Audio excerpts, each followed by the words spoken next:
Olá, que bom poder estar aqui um pouquinho ajudando, colaborando com um tema que é tão importante hoje na atualidade, né? O meu nome é Sandra, eu sou proprietária de uma imobiliária e também sou formada em serviço social. E vamos falar então sobre a ansiedade.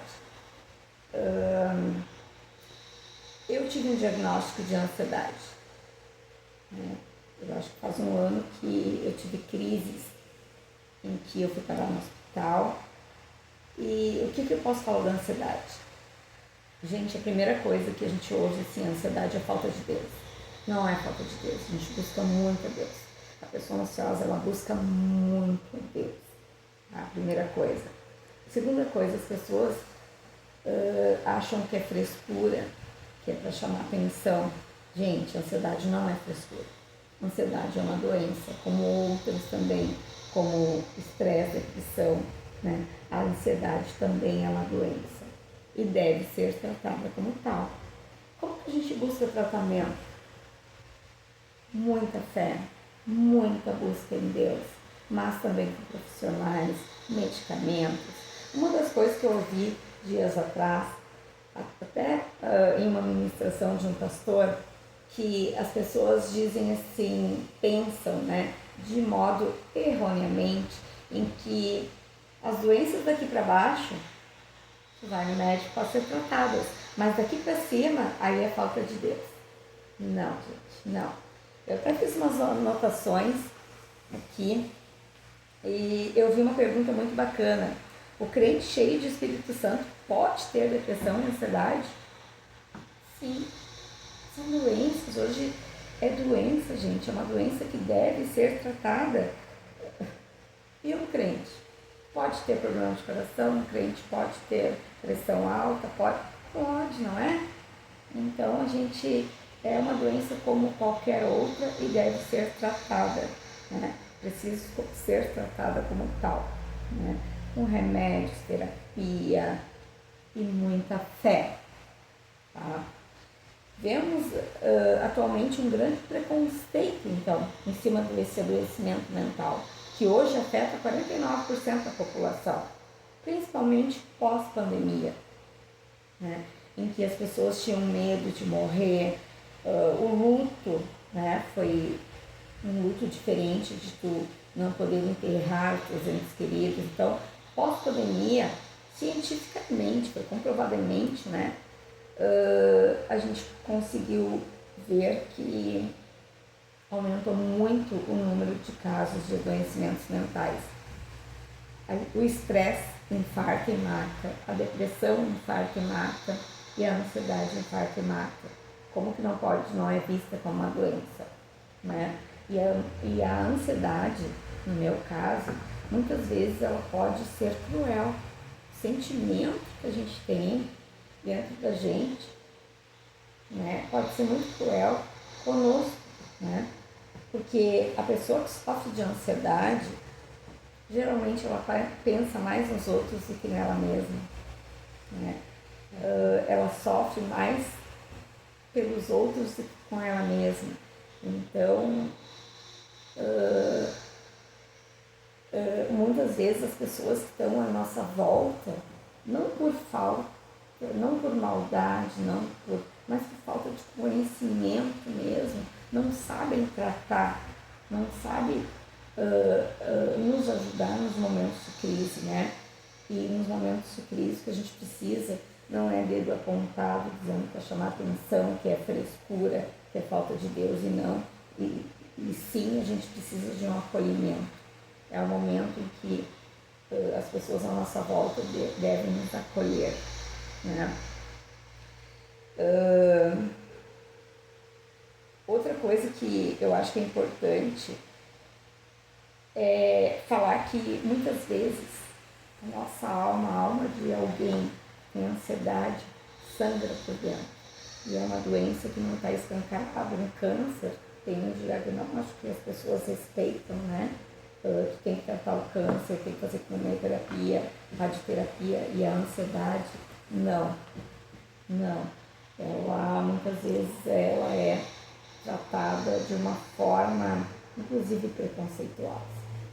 A gente sofre muito preconceito por sofrer com a ansiedade, né?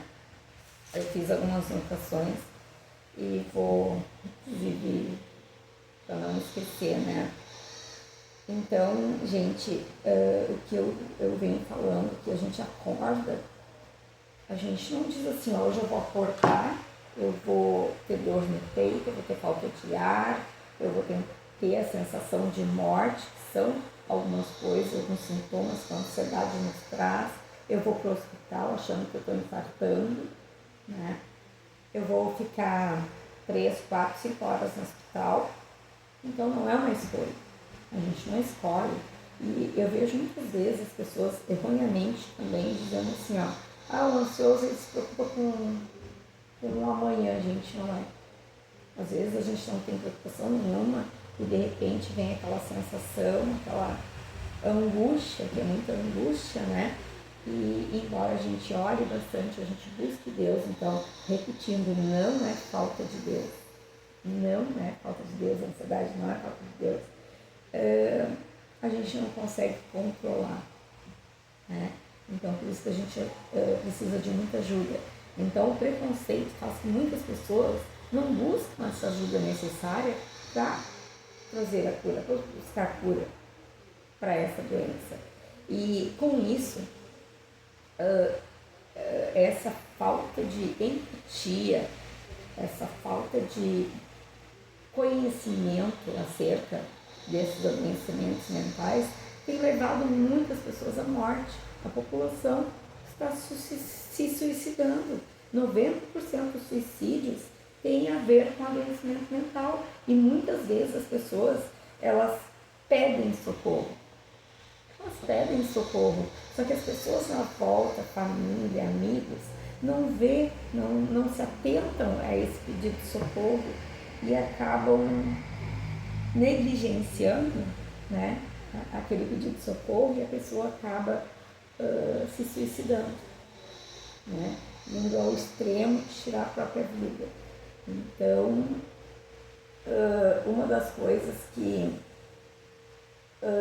a gente deve conhecer, buscar entendimento, o que vem afetando na vida das pessoas, que as pessoas estão doentes, né?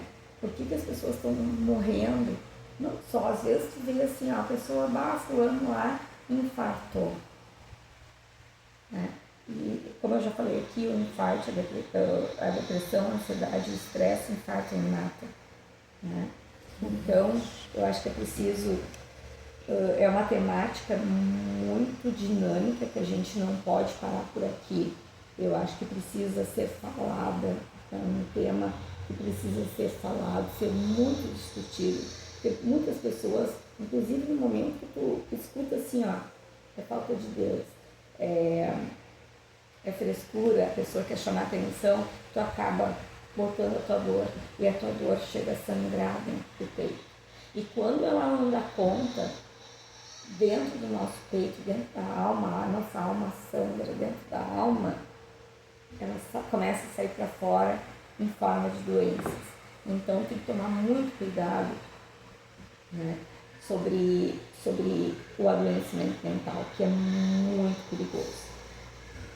Isso aí, Sandra. Eu quero agradecer desde já pelas suas palavras. Sei que vai chegar muita gente, muitas pessoas vão aí poder se ajudar mais, buscar mais a Deus, em saber que Deus está nesse plano aí da melhora, né? De uma recuperação, que as famílias entendam aí um processo de cura aí que precisa de apoio e de muito amor. Eu quero... De acolhimento. Acolhimento, também, né? sim. Eu acho que, assim, acolhimento, entender, no momento que as pessoas que estão à nossa volta entendem que a gente está passando por uma doença e deve ser tratada como tal, né? Então, o acolhimento eu acho que é o mais importante, porque a ansiedade, o estresse, a depressão, a gente pede socorro, né? E muitas vezes elas são invisíveis, né? Eu anotei algumas coisas e eu gostaria de falar isso. As pessoas julgam achando que é frescura, frescura e acham que nós temos o controle sobre aquilo que sentimos. Mas a gente não consegue assumir esse controle.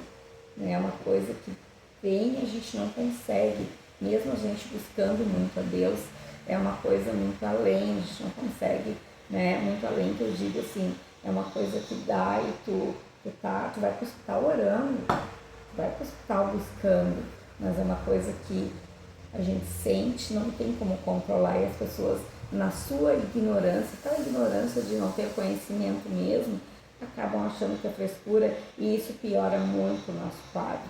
Então, o que eu gostaria de dizer, famílias, fiquem atentos, né? Porque adoecimento mental não é frescura, não é para chamar atenção, tá? E assim, um tempo atrás, como eu sou formada em serviço social também, eu fiz um trabalho sobre o suicídio. O suicídio ele não é divulgado, mas aumentou muito o número de suicídios por conta dessas doenças, né? E assim, o suicida, ele sempre dá algum sinal de alguma coisa, que alguma coisa não está bem.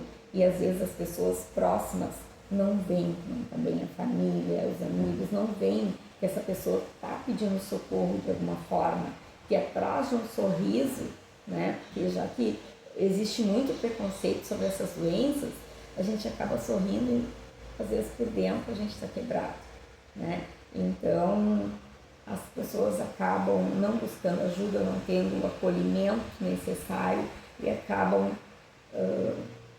se suicidando.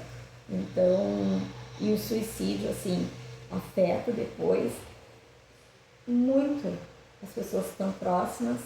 É uma dor muito grande quando a gente perde alguém para a doença, né?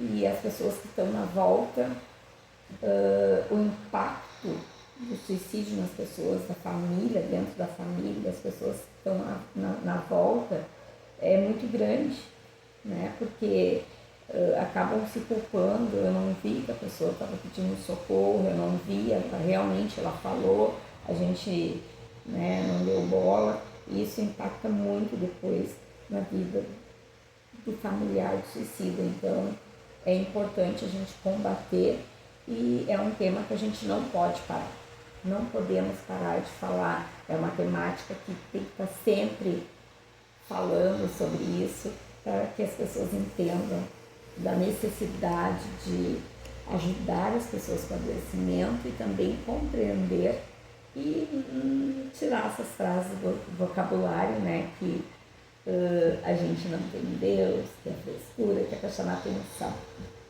É isso aí, Sandra. Muito obrigada, tá? Te agradeço de coração e espero que alcance muitas pessoas aí, cada dia mais, para que elas vejam que realmente a depressão é algo sério, que tem que ser cuidado e tem que ser tratado sim. Então, muito obrigada, um bom dia para você aí e tudo de bom. Vamos lá, gente, vamos continuar com muita força e fé em Deus, que a gente vamos conseguir mudar essa história.